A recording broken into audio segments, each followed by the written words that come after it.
misy ana mitsindrinila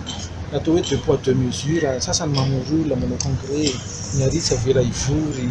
misy zavatra mifamoafao be ny kolikoly avo lenta efa mandeha daholo iny hitantsika pirofo mitohaka amin'ny tenda regny ka tsy firenena ity dia raha manana atsika menakavy ny firenena ka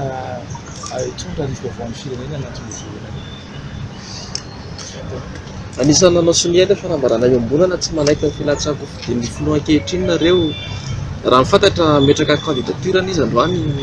ma réaction asikasaka ny position-nay aloha dia mazava tamin'iny ny antony anaovana sonia satria raha ohatra izy efa raha malala ny lalàna fa mazava tsara tsy hoentina be ngambany fa rehefa nahazo ny nangataka mihitsy izy zany ny zopirenena frantsay dia rehefa nahazo an'izany izy dia very zany zopirenena mamalagasy azy dia noho izany fiandran'ny pirenen'ny Madagasikara mihitsy mipotika ny souveraineté nationale zany mipotika satria entina vazaha frantsay tsika nefany ny France no nanjanaka antsika malagasy dia mampalahelo mihitsy ny raha ny ray aman-dreny be antsika nitolona mahery fo ny firenena tamin'ny 770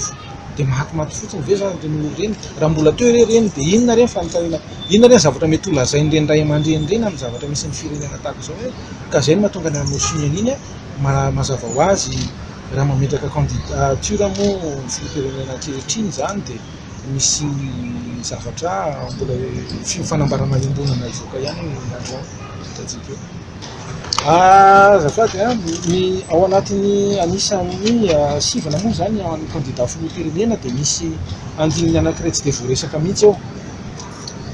misy soratra hoe ny candidat filoham-pirenena dia tokony noho ny eto an-tanindrazana enim-bolana mialohan'ny fikatoanany fanaterana ny atsota taratasy zany ohatran'izao zany hoe enim-bolana miala amin'ny daty androany tokony mipetraka eto Madagasikara zay anisan'ny candidat latsaka filoham-pirenena zany dia nazavaina taminay zany tany am-boalohany dia hoe ny raha mipetraka any ivelany ny olona dia mody eto an-tanindrazana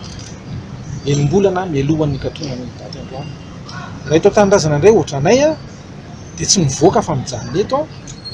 mandritry ny am-bolana satria izy misy hoe présence sur le territoire national 6 mois avant le dépôt de dossier de candidature zany hoe présence eto zany dia mametraka fanontaniana fotsiny zay zany candidat hafa satria samy candidat toa misy ny mivoaka ihany misy mipetraka eto mivoaka ihany dia misy mivezivezy dia fanontaniana fotsiny mapetraka io zany fa vita moa zany fanaterana dossier ivelany so raha tsika rehetra